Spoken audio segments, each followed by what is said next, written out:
이 시간 우리에게 주시는 하나님의 말씀은 에베소서 2장 8절에서 9절의 말씀입니다. 에베소서 2장 8절에서 9절 말씀, 주님의 말씀을 제가 봉독하겠습니다. 너희는 그 은혜에 의하여 믿음으로 말미암아 구원을 받았으니 이것은 너희에게서 난 것이 아니요 하나님의 선물이라. 행위에서 난 것이 아니니 이는 누구든지 자랑하지 못하게 함이라. 아멘. 우리가 철로역정, 존 버년의 철로역정을 가지고 강해를 계속 해왔는데 이제 이 강해 설교도 한 두어 번밖에 남지 않았습니다. 자, 크리스찬과 소망씨가 오늘 무지씨를 만나게 되고, 그리고 나면 이제 기쁨이 가득한 땅 뷸라를 지나가게 됩니다. 그리고 나면 이제 죽음의 강을 건너서 마침내 천성에 들어가게 되는 것이죠. 자, 이렇게 천성에 들어가기 전에 마지막 만나는 인물이 이 무지 씨입니다. 자, 무지라고 하니까 카카오 프렌즈의 캐릭터 단무지를 캐릭터로 만든 무지를 떠올리시는 분들이 계실지 모르겠는데 그 무지 아닙니다. 그 무지가 아니라 이름 그대로 무지함, 어리석음, 이것을 자신의 성격으로 가지고 있는 이제 그런 사람을 말합니다. 자, 이 무지함을, 이 무지 씨를 바로 여기서 만났다, 천성에 들어가기 전에 만났다.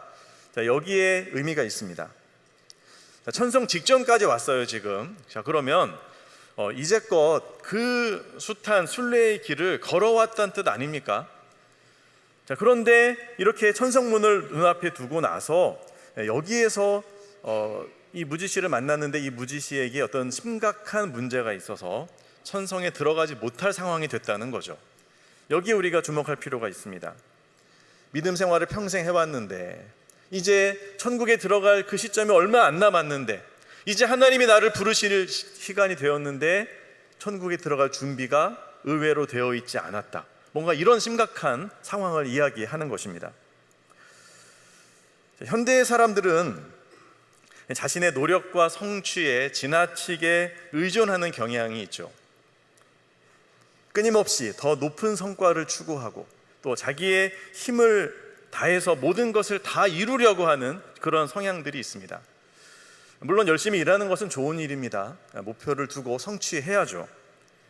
그런데 여기서 우리가 놓치지 말아야 할 질문이 뭐냐 하면, 그와 같이 내 힘으로 내 노력으로 모든 것을 이루겠다, 이 부분이 우리의 영혼의 구원에도 해당이 될 수 있겠느냐라는 부분입니다.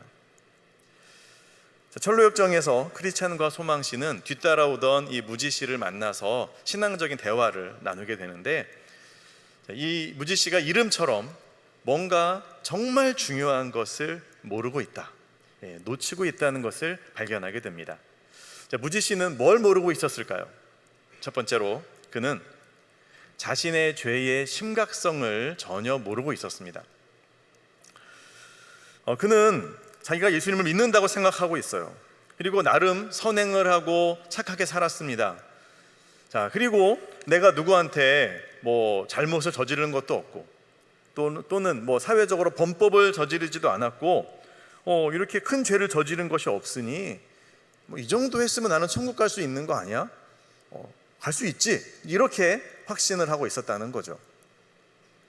그런데 이 무지 씨는 사실은 크리스찬과 여정이 다른 부분이 있습니다. 크리스찬은 처음에 성경을 읽다가 자신의 죄를 깨닫고 이걸 가지고 끊임없이 고민을 하면서 자기 등에 정말 너무너무 무거운 죄의 짐이 있는 것을 발견하고 힘들어 하잖아요. 그러다가 이 골고다 언덕에, 예수님의 십자가 언덕 앞으로 나아가서 거기서 해결을 받습니다. 그토록 무거웠던 이 죄의 짐이 십자가 앞에서 떨어져서 떼굴떼굴 굴러서 아래로 가버리고 가벼움과 자유함을 얻는 이런 영적인 체험을 하지 않습니까? 그런데 이 무지 씨는요, 그 골고다 언덕을 가본 적이 없습니다. 그 길이 아니라 다른 길을 통해서 중간에 딱 합류한 거예요. 자, 이러다 보니까 이 무지 씨의 마음에는 뭐가 없냐 하면, 죄에 대해서 한 번도 심각하게 고민해 본 적이 없는 겁니다. 내가 죄인이야? 아니, 나는 그렇게 죄 지은 적 없는데, 이런 생각을 가지고 있는 거죠. 뭐 죄가 뭐 조금은 지은 게 있겠지만 뭐 천국 못 갈 정도로 그렇게 심각한 죄 아니야, 이렇게 생각하는 것입니다. 자, 여기에 대해서 크리스찬이 권면을 합니다. 무지시, 우리가요 아무리 착하게 살았어도 우리는 태어나면서부터 죄성을 가지고 태어납니다. 그리고 살아오면서 알게 모르게 얼마나 많은 죄를 지었습니까? 당신이 그것이 별거 아닌 것처럼 생각할 수 있지만 사실은 하나님 앞에서 이것은 심각한 죄가 되고 그것으로 인해서 천국에 못 들어가는 겁니다. 그렇기 때문에 우리가 주님 보시기에 소망이 없는 죄인이다, 이거를 정말 심각하게 받아들이고 인정하고 십자가 앞에 나가서 죄 용서를 받아야 돼요. 그래야 천국에 들어갈 수 있어요. 무지시, 당신의 생각, 느낌, 나는 별로 죄 없는 것 같은데 거기에 의존하면 안 됩니다. 성경 말씀을 기준으로 자신을 비추어 보고 그리고 거기에 합당하게 응답을 해야죠 라고 말했어요. 하지만 무지시는요 들은 척도 안 합니다. 귀담아 듣지 않아요. 그냥 자기가 하고 싶은 말만 계속 반복하면서 나는 괜찮아, 이 정도면 난 천국 갈 수 있어, 내 마음이 그것을 증명해줘, 이렇게 이야기했다는 거죠. 여러분, 많은 사람들이 이 무지시와 같은 생각을 하는 것 같아요. 도덕적으로 볼 때 문제 없다는 거죠. 근데 왜 자꾸 기독교는 나를 죄인 취급하고 뭐 회개하라 그러고 도대체 왜 그러는 거냐, 이거 무슨 죄를 빌미 삼아서 나를 얽어매려는 거냐, 이렇게 오해를 합니다. 기분 나빠하죠. 하지만 성경은 우리에게 뭐라고 말씀하십니까? 모든 사람이 죄를 지었다라고 말씀하시고요, 그 죄가 어느 정도 죄냐 하면 하나님 앞에 하나님께 도달할 수 없는 그런 큰 죄를 저질렀다, 하나님과 그 죄로 말미암아 끊어졌다, 관계가 끊어졌다라고 말씀하고 있습니다. 자, 그러니까 내가 내 죄를 제대로 깨닫지 못한다고 해서 죄가 없는 게 아니라는 거예요. 운전을 하고 가다가 실수로 행인의 발을 내가 몰고 가는 차가 타이어가 밟고 지나갔다고 해봅시다. 근데 내가 그걸 못 느꼈어요. 그랬다고 해서 죄가 없는 겁니까? 아니요, 내가 인식을 못했다고 죄를 안 지은 게 아닌 거죠. 여러분, 하나님 앞에서 우리의 죄, 우리가 생각하는 그 이상으로 심각할 수 있다는 것을 우리가 알아야 됩니다. 여러분, 부부 사이에서 정말 서로가 상처를 받았대요. 뭐 아내가 남편의 말 때문에 나는 정말 이혼하고 싶을 정도로 마음에 스크래치가 났대요. 남편이 느끼지도 못해요. 알지도 못해요. 내가 뭘 잘못했는데? 이러니까 답이 안 나오는 거예요. 본인의 문제를 심각하게 알아야 되는데 그걸 모르는 겁니다. 이게 무지시의 문제예요. 여러분, 사도 바울은요 하나님을 섬기는 그 방법이 예수 믿는 사람을 옥에 가두는 거라고 생각했습니다. 그들을 죽이는 거라고 생각했어요. 그래서 열심히 했어요. 그런데 다메섹으로 가던 길에 하나님의 빛을, 그리스도의 빛을 보게 되고 그 앞에서 자신의 진짜 모습이 뭔지를 알게 되잖아요. 자신이 얼마나 잘못을 하고 있었는지를 깨닫고 그는 정말로 엄청난 충격을 받습니다. 말에서 거꾸러져서 바닥으로 떨어졌어요. 그의 인생이 완전히 뒤집혔습니다. 자, 그런 바울이 자신이 죄인인 걸 깨달았는데 시간이 지날수록 점점 더 제대로 알게 되었다는 겁니다. 자, 초창기에 바울은 서신에서 자신을 누구라고, 어떤 사람이라고 소개했냐면 나는 사도 중에 가장 작은 자라고 말했습니다. 자, 그도 사도로 부름을 받았잖아요. 예수님을 만났으니까 사도로 부름을 받았는데 12사도가 있지만 그 사도들 중에 자기는 제일 작은 존재다, 보잘것없는 사람이다, 이렇게 표현을 겸손하게 했어요. 그런데 나중에 가서는 바울이 뭐라고 고백합니까? 나는 사도 정도가 아니라 모든 성도 중에 제일 작은 자다, 이렇게 말합니다. 나는 이제 막 등록한 초신자, 처음 교회 오신 분보다 나는 더 보잘것없는 사람입니다. 나중에는 또 뭐라고 말합니까? 디모데서에서는요, 내가 죄인의 괴수다 라고 말합니다. 성도 정도가 아니라 죄인들 중에서 최고로 죄인, 괴수, 죄인들의 우두머리, 그게 바로 나였다, 이렇게 고백하는 겁니다. 자, 바울이 왜 이러는 걸까요?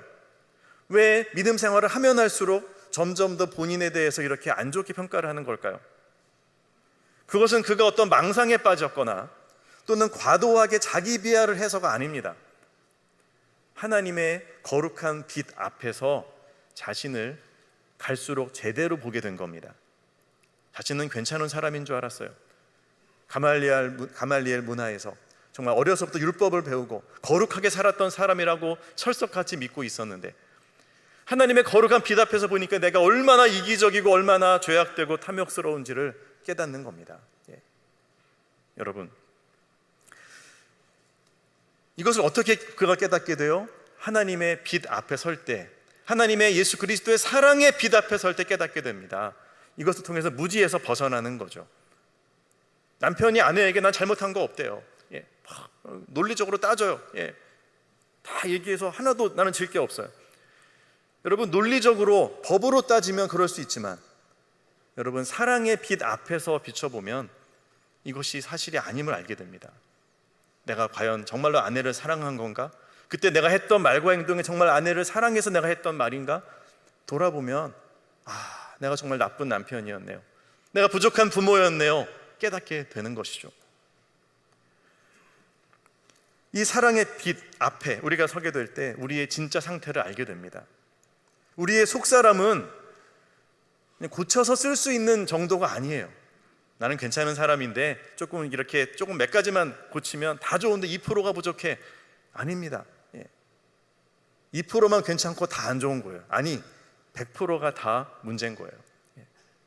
여기 수박이 한 덩어리가 있는데 겉으로 보면 멀쩡해 보이거든요. 근데 속은 다 골았어요. 골다 못해 아예 썩었어요. 그 수박이 괜찮다고 믿고 있는 겁니다.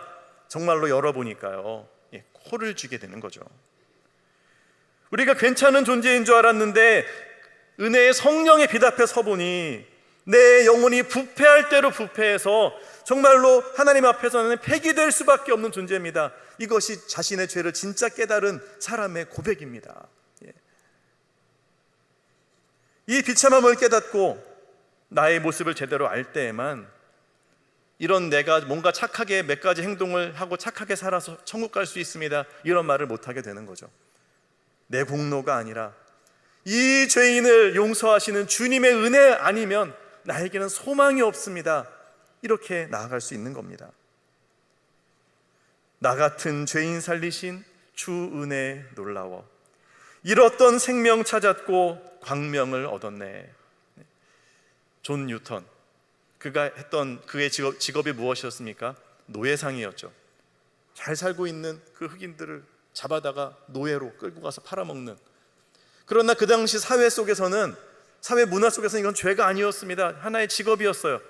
그런데 하나님의 빛 앞에서 돌아보니 이것이 얼마나 악한 일인지를 깨닫는 겁니다. 나 같은 죄인, 한 사람의 인생을 무너뜨리고 노예로 만들었던 이 죄인을 주님이 구원하셨군요. 그는 그 일을, 직업을 버리고 정말 돌이켜서 회개하고 정말 영혼을 살리는 일에 인생을, 남은 삶을 드리게 되죠. 여러분, 골고다 언덕을 통과하는 이 과정 없이 성화를 논하는 자체가 어불성설입니다. 성화, 우리가 거룩해진다는 거죠. 여러분, 이것을 고백하고 또 이야기할 수 있는 것은 그 앞에 골고다 언덕이 있어야 되는 겁니다.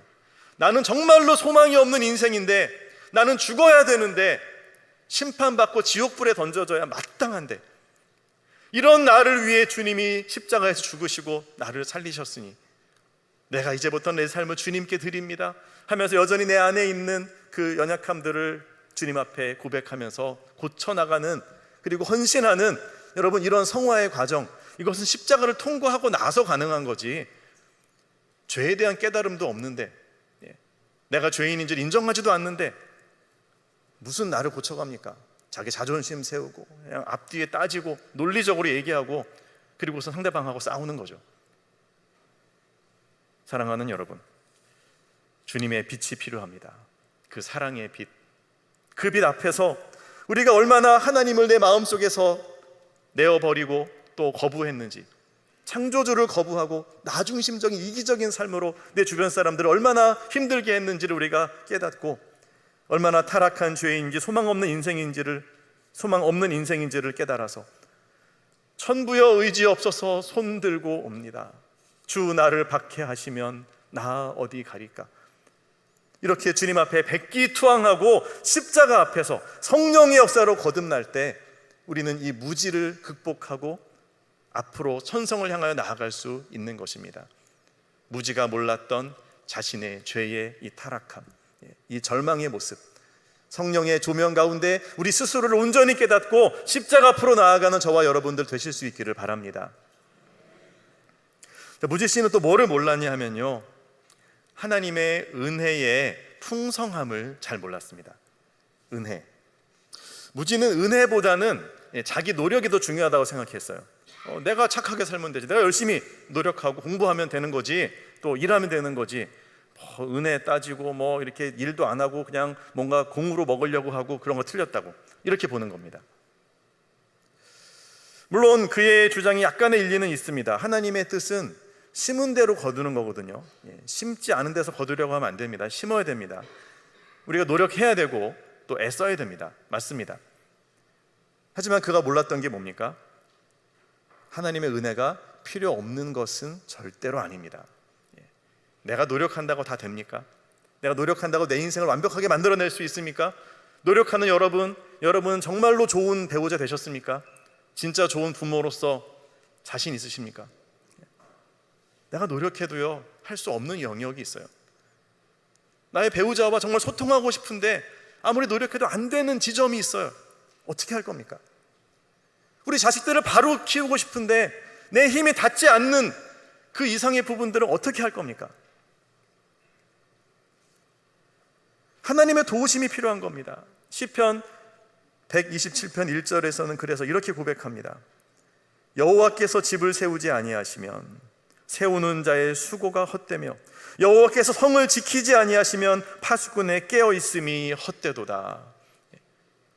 초병이 정말 눈을 부릅뜨고 보초를 선다고 그 성을 다 지켜낼 수 있습니까? 적들이 밀려오면 어쩔 수 없는 겁니다. 지켜내기 어려운 겁니다. 하나님이 지켜주셔야 되는 거예요. 우리가 해야 될 역할이 있죠. 그건 해야 됩니다. 그러나 하나님이 은혜 주시고 지켜주셔야 됩니다. 이 나라 대한민국도 하나님이 지키시고 붙드셔야 유지되고 또 온전해지고 남북이 복음으로 통일될 것입니다. 여러분, 하나님의 은혜를 구하는 우리가 될 수 있기를 소망합니다. 은혜를 구하는 기도, 이게 필요한 거예요. 기도의 사람 조지 뮬러, 그는 19세기에 영국의 고아들을 돌보는 일에 헌신했던 사람입니다. 원래 이분은 독일에서 신학을 하셨어요. 근데 그때는 그렇게 큰 어떤 내적인 감동은 없었고 영국으로 건너가셨는데, 영국에서 보니까 막 산업화가 이루어지면서 고아들이 많아지는 거예요. 버려진 아이들, 진짜 길거리에서 죽어가는 아이들을 보는데 너무 마음이 아픈 거예요. 이 아이들을 어떻게 해야 될까? 성경을 보니까 고아들의 아버지가 하나님이시래요. 하나님, 이들을 어떻게 해야 되겠습니까? 하나님의 뜻을 따라서 이 아이들을 케어하기 시작합니다. 고아원을 시작했어요. 자기 전 재산을 다 쏟아붓고 그걸로 안 돼서 또 후원을 받습니다. 그런데 이분 성격에 막 여기저기 가서 막 도와주세요 이렇게 하고 싶지 않은 거예요. 후원을 받지만, 그러나 나의 최선을 다하고 또 이 아이들을 최선을 다해 돌보지만 하나님께 도움을 구하겠다. 나의 최선 그 너머의 것을 하나님께 맡기겠다. 그래서 그는 기도를 합니다. 자신의 한계에 도달할 때마다 은혜가 풍성하신 하나님, 이 아이들의 아버지 되신 하나님께 기도하기 시작했어요. 그날 아침에도 이제 식사를 나눠야 되는데 빵이 떨어졌습니다. 300명이나 되는 아이들을 먹일 길이 없는 거예요. 갑자기 이 빵이 어디서 납니까? 하지만 그는 믿음으로 이 아이들을 식탁에 앉힙니다. 그리고는 감사 기도를 시작합니다. 식사 기도죠. 이 조지 뮬러의 기도는 크게 3단계를 주로 거치는데, 먼저는 하나님께 도움을 구합니다. 일용할 양식을 주옵소서, 우리 아이들을 먹여주십시오, 이렇게 기도하고요. 그 다음에는 하나님의 섭리를 고백합니다. 하나님, 이 모든 것이 합력한 선을 이루시고 일하시고 역사하신 하나님을 내가 믿습니다. 그리고 마지막에는 감사의 기도를 합니다. 하나님이 이 아침에 우리 아이들을 굶기지 않고 먹이실 줄로 저는 믿고 감사합니다. 그가 이렇게 믿음으로 기도했는데, 기도를 딱 마쳤을 때 갑자기 누가 문을 두드리는 겁니다. 문을 열어봤더니요, 그 동네의 그 빵집, 이 베이커리 사장님이 빵을 한 수레를 끌고 오신 겁니다. 이게 무슨 일입니까? 이분이 대답합니다. 어젯밤에 잠을 자려는데 고아원에 빵이 필요하다는 마음이 저에게 강하게 들었습니다. 잠을 잘 수가 없어서 제가 밤새서 빵을 구웠습니다. 이 빵을 받아주십시오, 이렇게 이야기하는 겁니다. 좀 있다가 우유가 도착을 하면 이것도 뭡니까? 우유가 그때는요, 이 마차의 그 말에다가 뒤에 이제 이 창고처럼 생긴 건데 우유를 싣고 배달을 하는데 이 마차가 바퀴가 그만 고장이 나가지고 갈 수 없게 된 겁니다. 냉장고가 없던 시절이니 우유가 상하게 됐어요. 이 우유가 상하기 전에 고아원에 기증을 해야 되겠다 하고 이 우유를 가지고 온 겁니다. 조지 뮬러는 이와 같은 기도의 응답을 얼마나 많이 받았는지 아십니까? 그는 기도를 응답받을 때마다 그걸 자기 노트에 다 기록을 했어요. 얼마나 꼼꼼한 사람인지. 여러분 혹시 기도 응답 받으면 적어 놓으세요? 안 적으시면 몇 번 응답 받았는지 잘 모르실 겁니다. 조지 뮬러는 다 적었어요. 그가 평생에 5만 번의 기도 응답을 받았다. 기도 노트를 보면서 이야기합니다. 그 중에서 3만 번은 기도하는 당일 또는 기도하는 그 시간에 곧바로 응답을 받았다라고 간증을 했습니다. 조지 뮬러가 어떤 특별한 사람이라서 무슨 기도 응답의 은사가 있어서 이렇게 응답을 받았을까요? 그렇지 않습니다. 그는 하나님을 정말로 신뢰했고 자신의 최선 그 이상의 자신이 못하는 영역에 대해서 준비된 하나님의 은혜가 있다는 걸 믿었거든요. 이제 그 은혜를 구한 겁니다. 그리고 하나님은 그 은혜를 채워주신 거죠. 하나님의 은혜는 사람의 계획과 생각을 뛰어넘습니다. 우리의 생각보다 더 크고 더 넓고 더 깊은 것이 하나님의 은혜입니다. 하나님이 저와 여러분에게 주시려고 은혜를 준비해 놓고 계세요. 모든 일에서 하나님의 은혜라는 게 뭐예요? 값없이 주시는 어떤 혜택이잖아요. 그런 특별한 하나님의 선물들이 준비되어져 있는데 그 선물이 어떻게 준비되어져 있느냐? 하나님께서 이 선물을 쌓아놓고 계신대요. 시편 31편 19절, 주님을 경외하고 두려워하는 자들을 위해서 함께 읽겠습니다. 시작. 주를 두려워하는 자를 위하여 쌓아두신 은혜, 곧 주께 피하는 자를 위하여 인생 앞에 베푸신 은혜가 어찌 그리 크신지요. 아멘. 자, 이렇게 고백했다는 것은 뭐예요? 그 은혜를 경험했다는 거죠. 하나님께 기도하고 요청했을 때 하나님이 베풀어 주신 은혜를 경험하면서 이렇게 고백을 합니다. 쌓아두신 은혜. 이 정도인지 몰랐어요. 이렇게 준비해 놓고 계셨어요. 여러분, 여러분의 자녀가 먼 곳으로 이사 갑니까? 그곳에서 새로운 일들을 시작해야 됩니까? 그 자녀의 앞길 또 나아갈 그 과정 속에서 준비해 놓으신 하나님의 은혜가 있다는 것을 여러분이 기억하신다면 그 하나님께 기도할 수 있습니다. 내가 할 수 있는 최선 그 이상의 부분들 하나님 역사해 주십시오. 우리 아이들을 이끌어 주십시오. 기도해야 됩니다. 하루를 시작하기 전에 그날의 모든 일정이 있잖아요. 만나야 될 사람들, 나의 스케줄이 있죠. 하나님의 은혜를 아는 사람은 이걸 위해서 기도합니다. 이걸 놓고 하나님, 오늘 제가 가야 할 길이 이렇게 됩니다. 제가 만나야 될 사람들이 이렇습니다. 저를 인도해 주십시오. 제가 무슨 말을 해야 될지, 어떻게 해야 될지 하나님 예비하신 쌓아놓으신 은혜로 채워주셔서 하나님의 뜻이 이 오늘 하루를 통해서 온전히 이루어지게 해주십시오. 여러분, 이렇게 기도하고 하루를 시작하면요, 그날 저녁에 하루를 마감하면서 돌아보면서 하나님의 은혜가 무엇이었는지를 우리도 고백하게 되지 않겠습니까? 그래서 시편 기자처럼 그 은혜가 어찌 그리 크신지요 이렇게 외칠 수 있는 우리가 되어야 하겠습니다. 사랑하는 성도 여러분, 주님이 여러분을 위해서 은혜를 쌓아 놓으셨습니다. 이것을 누리시기 바랍니다.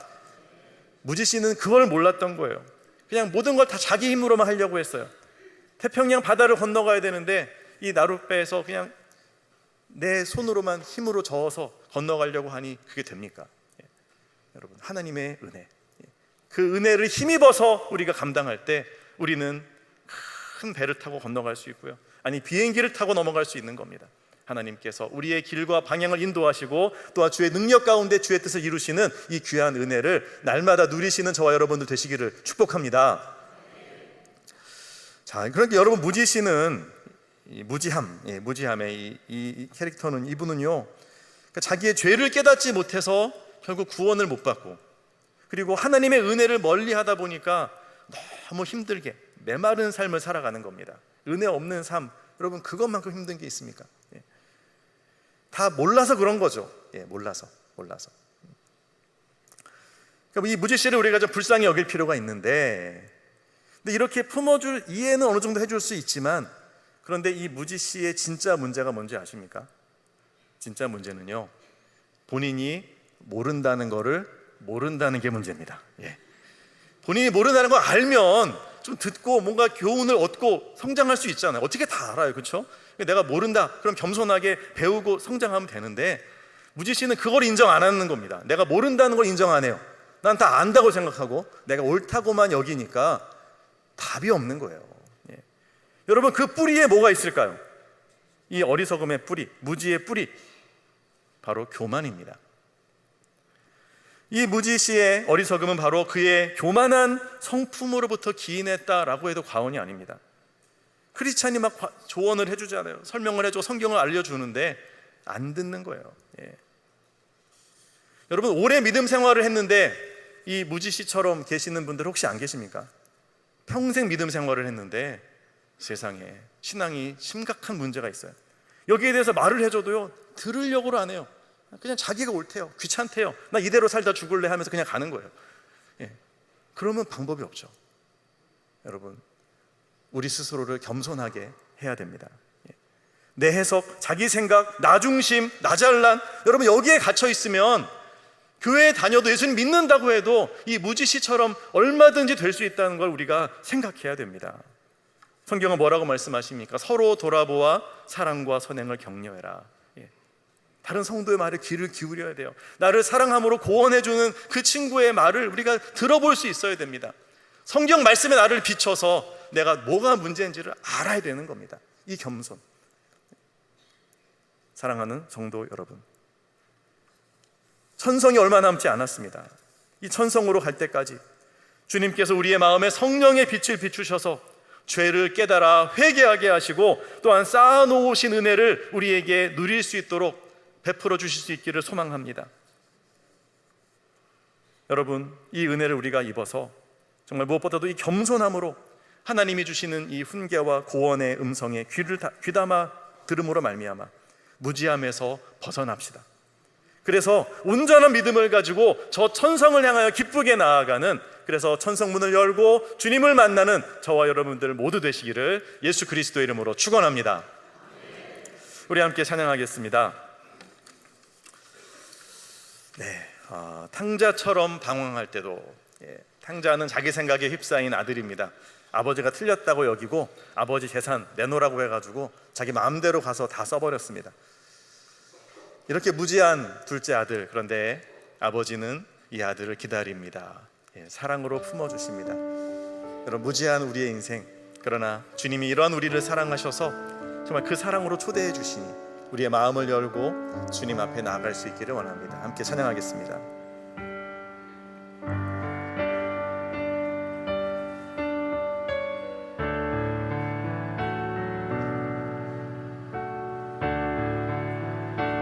조금만 빠르게 할까요? 탕자처럼 방황할 때도 애타게 기다리는 부드러운 주님의 음성이 내 마음을 녹이셨네. 오 주님, 나 이제 갑니다.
여러분 이 시간에 함께 기도할 수 있기를 원합니다.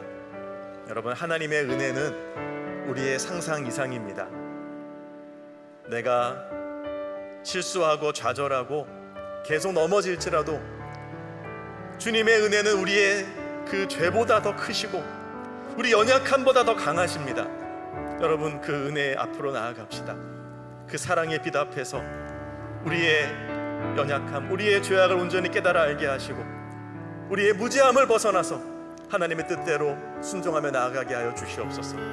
주의 음성에 우리의 귀를 기울이게 하시고 주의 뜻을 알게 하시고 하나님 원하시는 그 모습으로 온전히 거듭나는 나의 삶이 되게 해 주시옵소서. 우리 함께 기도하겠습니다.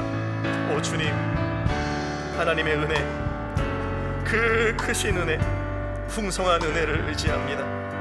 우리는 넘어지고 좌절하고 또 제자리 걸음이고 정말 하나님 보시기에 아무것도 내세울 것이 없는 인생일 뿐입니다. 우리의 힘과 우리의 노력으로는 우리가 구원받을 수 없음을 압니다. 그러나 우리가 자랑하지 못하게 하시려고 하나님은 더 크신 은혜로 우리를 덮어주시고 품어주시니 하나님, 우리가 회개하며 우리의 죄를 고백하며 그 사랑, 그 은혜 앞에서 우리의 삶을 드리기 원합니다. 이제는 우리도 사랑하게 하시고 이제는 우리도 용서하게 하시고 아버지 뜻을 이룰 수 있는 진정한 순례자로 십자가를 통과한 그리스도인으로 살아가게 하여 주시옵소서. 하나님, 주님 앞에 우리의 마음을 드립니다. 내가 할 수 없는 그 영역 주님 앞에 의탁합니다. 우리의 자녀의 믿음과 그 삶 하나님 앞에 내어 맡깁니다. 하나님 받아 주옵소서. 주의 사랑 안에서 이 모든 일들을 이룰 수 있도록 주님, 겸손한 자, 지혜 있는 자, 좀 무지하지 않은 예수 그리스도의 제자로 살아갈 수 있도록 인도하여 주시옵소서. 사랑의 하나님 아버지, 우리가 나 스스로의 노력만으로는 결코 구원을 얻을 수 없음을 깨달아 알게 하시고 오직 주님의 십자가를 통한 구원의 은혜를 의지하게 하여 주옵소서. 저희가 종종 자신의 힘만을 의지하는 무지씨처럼 행동하오니 성령의 빛을 내 안에 비추어 주셔서 저희의 모든 노력 위에 주님의 은혜가 함께 하시고 영적인 무지를 벗어나 성령의 지혜로 빛 가운데 걸어갈 수 있도록 인도하여 주옵소서. 예수님의 이름으로 기도합니다. 아멘.